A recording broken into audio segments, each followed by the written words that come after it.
କୁରାଙ୍ଗ ଶାସନ ଜଣେ ଭକ୍ତ। କ'ଣ କହିବେ ଆଜି ଜଗନ୍ନାଥ ମହୋତ୍ସବର ଶୁଭାରମ୍ଭ? ଜଗନ୍ନାଥ ମହୋତ୍ସବ ଆମେ ଜୀବନରେ କେବେ ଭାବି ନଥିଲି ଏଠି ଦ୍ୱିତୀୟ ଶ୍ରୀକ୍ଷେତ୍ର ହେବ ନିହାଲ ନିର୍ବାଚନ ବୋଲି କୁରାଙ୍ଗ ଶାସନ ପଞ୍ଚାୟତରେ। ଆଉ ସ୍ୱପ୍ନରେ କେବେ ଦେଖିନଥିଲି ଏ ନିହାଲ ନିର୍ବାଚନ ଭଳି ଆମର ଏ ଯେଉଁ କୁରାଙ୍ଗ ପ୍ରଧାନ ପଞ୍ଚାୟତରେ ଲକ୍ଷାଧିକ ଲୋକ ହେବେ ସମାବେଶ। ମୁଁ ଭଗବାନଙ୍କୁ ପ୍ରାର୍ଥନା କରୁଛି ଯାଉ ଭଗବାନକୁ ଆମେ ଦେଖିବାକୁ ପୁରୀ ଯାଉ। ଆଜି ଆମ ପାଖରେ ଭଗବାନଙ୍କୁ ପାଇଲୁ, ଆମେ ଖୁସି। ଆଜି ଦୁର୍ଲଭ ବେଶ, 24 ପ୍ରକାର ବେଶ। ଆଜି ଆମେ ଏତେ ଆନନ୍ଦିତ, ଜଗନ୍ନାଥମୟ ହେଇଛି। ବାରଙ୍ଗ ବ୍ଲକ ଆମର ଭୁଲି ପାରିବୁନି କେବେ ହେଲେ। ବର୍ତ୍ତମାନର ବିଧାୟକ ଯାହା କର କମଳରୁ ଆଜି ଏତେ ବଡ଼ ସଭା ଏବଂ ଏତେ ବଡ଼ ଫଙ୍କସନ୍ ହେଇଛି, ତାଙ୍କୁ ଆମେ ଅଶେଷ ଧନ୍ୟବାଦ ଦେଉଛୁ। ତାଙ୍କୁ ଜୀବନ ଥିବା ପର୍ଯ୍ୟନ୍ତ ସାହାଯ୍ୟ କରିବୁ, ତାଙ୍କ ଆଶୀର୍ବାଦ ଆମ ପାଖରେ ଥାଉ।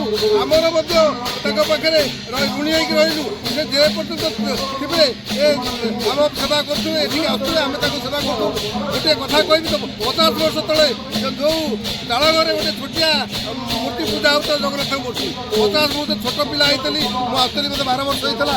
50 ବର୍ଷ ମୂର୍ତ୍ତିଟିଏ ପୂଜା ହେଉଥିଲା। ଆଜି 50 ବର୍ଷ ତଳେ ଯେଉଁ ମୂର୍ତ୍ତି ଜଗନ୍ନାଥଙ୍କ ମୂର୍ତ୍ତି ପୂଜା ହେଉଥିଲା, ଆଜି ଏତେ ବଡ଼ ମନ୍ଦିର ହେଇଛି। ପୁରୀ ମନ୍ଦିର ସାଙ୍ଗରେ ସମାନ କହିଲେ ଚଳେ। ପୁରୀ ମନ୍ଦିର ତ କେହି ସମାନ ହେଇପାରିବେନି। ମାନେ ଆମ କଟକ ଜିଲ୍ଲା ଭିତରେ ନିହାଲ ନିର୍ବାଚନ ବୋଲି ସବୁଠୁ ବଡ଼ ମନ୍ଦିର ହେଇଛି। ସବୁଠୁ ବଡ଼ ରଥ କଟକ ଜିଲ୍ଲା ଭିତରେ ଯେତେ ରଥଯାତ୍ରା ହୁଏ ଏଠି ସବୁଠୁ ବଡ଼ ରଥ ହେଇଛି। ମୁଁ ଅଶେଷ ଧନ୍ୟବାଦ ଏ ଗାଁର ଯେଉଁ ସ୍ୱଚ୍ଛାସୀ ପିଲାମାନଙ୍କୁ। କୁରାଙ୍ଗ ଶାସନ ଆମ ବାରଙ୍ଗ ବ୍ଲକ ପବିତ୍ର ହୋଇଗଲା, ମାଟି ପବିତ୍ର ହୋଇଗଲା।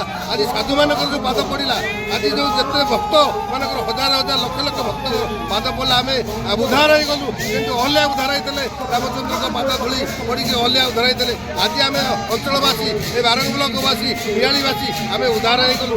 ଜୟ ଜଗନ୍ନାଥ, ଜୟ ଜଗନ୍ନାଥ, ଜଗନ୍ନାଥ ହେଇଥାଉ।